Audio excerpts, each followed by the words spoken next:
आज भी न समझे, एक एक शब्द को मन लगा के श्रवण नहीं किया, ठीक से श्रवण नहीं किया तो आने का लाभ प्राप्त होना संभव नहीं होगा। मौके बार बार नहीं मिलते हैं, समय बार बार प्राप्त नहीं होता है।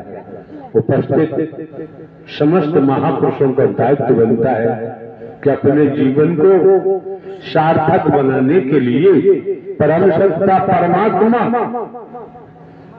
आत्मिक लिप जोड़े, परमात्मा से नाता जोड़े। तो क्योंकि आप न नर है न नारी है, मैं कौन हूं, मैं आया कहां से हूं, मेरा रूप क्या है, मेरा स्वरूप क्या है, मुझे क्या करना चाहिए, मैं कर क्या रहा हूं। आपको सद्ज्ञान के द्वारा बोध कराया जाता है, जानकारी दी जाती है, सद संदेश आप तक पहुंचाया जाता है निःशुल्क, किसी प्रकार का शुल्क भी नहीं लिया जाता है। और परमात्मा को संसार में किसी से धन दौलत की जरूरत होती ही नहीं है। तो आप ये भी देखते हैं यहाँ किसी प्रकार का ढोंग पाखंड आडंबर अंधविश्वास भी नहीं होता है, भेद भी नहीं होता है।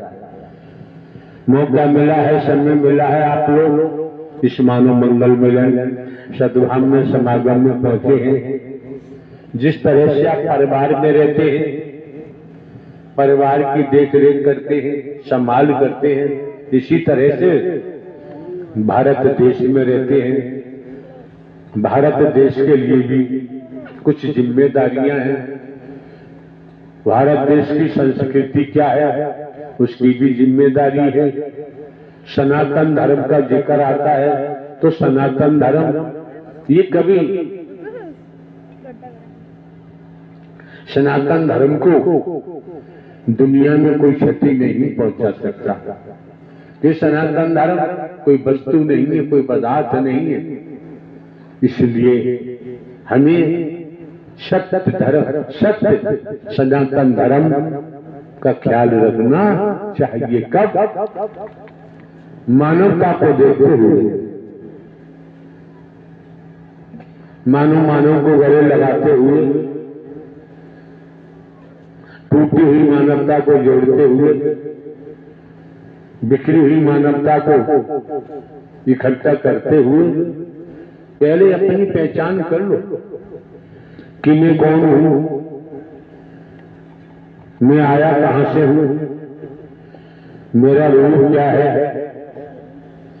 मेरा स्वरूप क्या है, मुझे क्या करना चाहिए, मैं कर क्या रहा। स्वयं को जान लो। ईश्वरांश जीव अविनाशी, आप तो परमात्मा के नूर हैं, तो संसार के हर भेद से बच सकते हो। अगर भेद में रहे तो बाबूजी रूहानियत के आधार पर बिखर जाएंगे, टूट जाएंगे, गिर जाएंगे। ये मानवी चोला कभी सार्थक होने वाला नहीं। एक शब्द ही काफी होता है, 6 घंटे चिल्लाने की जरूरत नहीं पड़ती है, भूमिका बनाने की आवश्यकता नहीं पड़ती है। हाँ बाबा बताओ क्या कह रहे हैं। जिस दिन से नारायण जी का वचन माना मैंने, उस दिन से मैंने एक अपने अंदर मानवता, क्या पहले मैं राष्ट्र था और राष्ट्र की जिंदगी जीता रहा।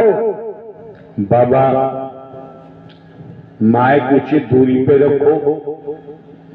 जिन शब्दों का आप उच्चारण करते हैं वो शब्द बिखर जाता है, सही सलामत महापुरुषों के कान तक नहीं पहुंच पाता है। हाँ, जिस टाइम में इन नारायण जी के सत्य के साथ में नहीं आता था, तब मैं राष्ट्र था, राष्ट्र की जिंदगी जीता था बाबा। तब मैं प्रेम बाबा अधूरी भाषा न बोले, साफ कहो मैं राक्षस था। एक शब्द बीच का काट दिया तो पूरी भाषा नहीं हो पाती है। जब अधूरी भाषा होगी तो क्या पढ़ेंगे, क्या सुनेंगे, क्या लिखेंगे, कैसे पास होंगे। हाँ, जिस दिन से सत्य का साथ किया, मैंने उसी दिन से अपने प्रण कर लिया कि मैं अब एक मानवता धर्म अपनाऊंगा, और चाहे मेरे कोई गाली दे, चाहे मेरे को मारे, फिर भी मैं कुछ नहीं कहूंगा, क्योंकि मेरे को मानव देवी देवता दिखाई देने लगे। उस दिन से मैंने इनको सबको, आप सबको देवी देवता मान लिया, बहनों को देवी देवता मान लिया, और इनके चरणों में हर हमेशा शीश झुकाए रखता हूं, क्योंकि इनके अंदर हम आप देवता के रूप में दिखाई देती है मेरे को। तब मेरे को देवता नहीं दिखाई देते थे, जैसा मैं राक्षस था तैसे ही दिखाई दे रहे थे। आज मेरे को सब लोग देवता के रूप में दिखाई देते। हम तो जानते हमारे से सब बड़े ही हैं, और हमें इनका मान करना, सम्मान करना हमारा काम है, और हम अपना मान सम्मान इनका करते रहेंगे। हमें अपने मान सम्मान से कुछ लेना देना नहीं है। क्यों कि हमें अब जब रास्ता नारायण हरि ने दे दिया है, हमें सबसे बड़ा बाबा जो बात कहने की है उस बात को कहना नितांत आवश्यक होता है। फिजूल में समय बर्बाद नहीं करना चाहिए। आपको ये सद संदेश अपना खुद का महापुरुषों तक पहुंचाना चाहिए कि मैं कितना गिरा हुआ था, कितना मैं निकृष्ट था, तमाम प्रकार के व्यसनों में डूबा हुआ था, विलासताओं में डूबा हुआ था, तंत्र विद्या का मैं धनी था। तब मेरी रोम रोम की स्थिति एक आश्चर्य प्रवृत्ति की थी, किसी को मैं समझता नहीं था। जब मेरी सासू जी ने मनोमंगल मिलन सद्भावना समागम में जाने के लिए कहा, तब मेरा आगमन इस मनोमंगल मिलन सद्भावना समागम में हुआ। यहाँ पहुंचकर मैंने अपनी तांत्रिक विद्या की सारी शक्तियां शाकर हरि पे छोड़ दी। मारने के लिए छोड़ी थी जी प्रभु।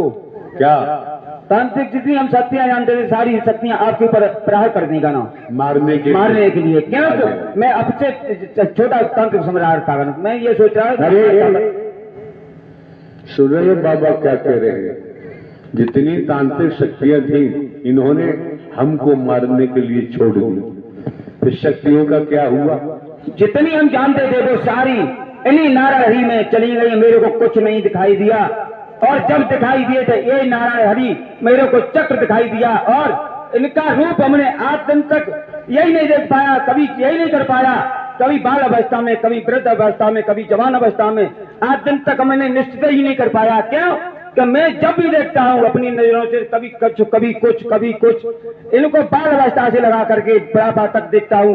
इनकी कभी मैंने एक जैसी सूरत नहीं देख पाई तब तक। इसीलिए मैं अपने ब्रह्म को, इन पथ को हर समय चुकचुकी से देखता ही रहता हूं, इनके कैसे क्या क्या लीला करते रहते बैठे बैठे का ना। अब हमें पागल हो जाता हूं। ब्रह्म जाने आप जाने, ये मानो मंगल मिलन सद्भावना समागम नारायण साकार हरि परमात्मा जो ब्रह्मांड के रचयिता है हरि नारायण, ब्रह्मांड का संचालन करते हैं, समय आने पर संहार भी करते हैं। धरती जल अग्नि सूरज चांद सितारे जीव वायु आकाश की रचना की, और सबसे खास बात खुद समझे हम आप, एक बूंद पानी माता के गर्भाशय में पहुंचा और 9 माह के अंदर आपके शरीर की रचना माता के उदर में हो गई। माता के उदर में न कोई वैज्ञानिक बैठा दिखाई देता है, माता के उदर में न कोई सर्जन डॉक्टर बैठा दिखाई देता है। एक बूंद से आपके शरीर की रचना माता के पेट में हुई। शरीर के बाहर के अंग देखो, अंदर क्या क्या बना दिया है जो हम कल्पना भी नहीं कर सकते। जिन्होंने ब्रह्मांड की रचना की है यही प्रभु परमात्मा थे, हैं और रहेंगे।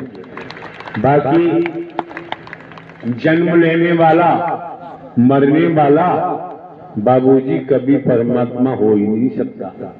और जो ब्रह्मांड के रचयिता हैं, ब्रह्मांड का संचालन करते हैं, उनके अलावा कोई दूसरा परमात्मा नहीं हो सकता। करीब 25 साल से हम लगातार ये मानवता की सेवा निःशुल्क मानव को जोड़ना, बिखरी हुई मानवता को इकट्ठा करना, सद्ज्ञान देकर परमात्मा को खोजो न खोजो आप जाने, लेकिन स्वयं को खोजो। मैं कौन हूं, मैं आया कहां से हूं, मेरा रूप क्या है, मेरा स्वरूप क्या है, मुझे क्या करना चाहिए, मैं कर क्या रहा हूं। जब स्वयं को देख लोगे, स्वयं को समझ जाओगे, ईश्वर अंश जीव अविनाशी मैं परमात्मा का नूर हूं, तो संसार के जो व्यसन है, बुराइयां हैं, इनसे हमारा बचाव होना शुरू हो जाता है।